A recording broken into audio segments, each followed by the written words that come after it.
লাগাতার কর্মসূচির অংশ হিসেবে কেন্দ্রীয় শহীদ মিনারে সোমবার দ্বিতীয় দিনের মতো অবস্থান করতে দেখা যায় এমপিওভুক্ত শিক্ষকদের। নানা স্লোগানে দাবি তুলে ধরেন তারা।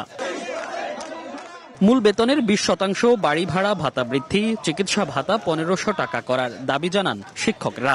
সেই সঙ্গে প্রতিবাদ জানান রোববারের আন্দোলনে পুলিশি হামলার। 12,500 টাকা আমাদের বেতন দিয়ে আমরা চলি। আমাদের সন্তানাদি চিকিৎসা সব মিলে আমরা হিমশিমে করতে হচ্ছে। অধিকাংশ শিক্ষকই আছে যারা বিভিন্ন অঞ্চলে তারা চাকরি করে, নিজ এলাকায় থাকতে পারে না। তারা যে বাড়িতে আসবে যাবে সেই আসা যাওয়ার ভাড়াটুকু পর্যন্ত তারা জোগাড় করতে পারে না বলে তাদের ছেলে মেয়েদের সাথে তারা মাসে একবার বা 6 মাসে একবার দেখা করতে পারে না। এই মুহূর্তে যদি প্রজ্ঞাপন জারি করে তাহলে আমাদের প্রতিষ্ঠানে আমরা ফিরে যাব, এই প্রতিশ্রুতি আমরাও দিচ্ছি, আমরা শিক্ষকরাও দিচ্ছি।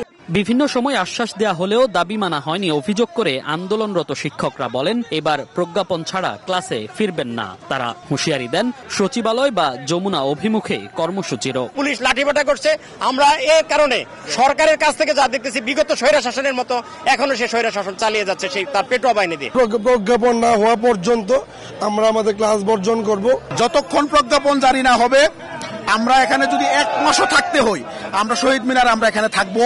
এদিকে এমপিওভুক্ত শিক্ষকদের কর্মবিরতির কারণে কিছু শিক্ষা প্রতিষ্ঠানে পাঠদান বন্ধ রাখার খবর পাওয়া গেছে।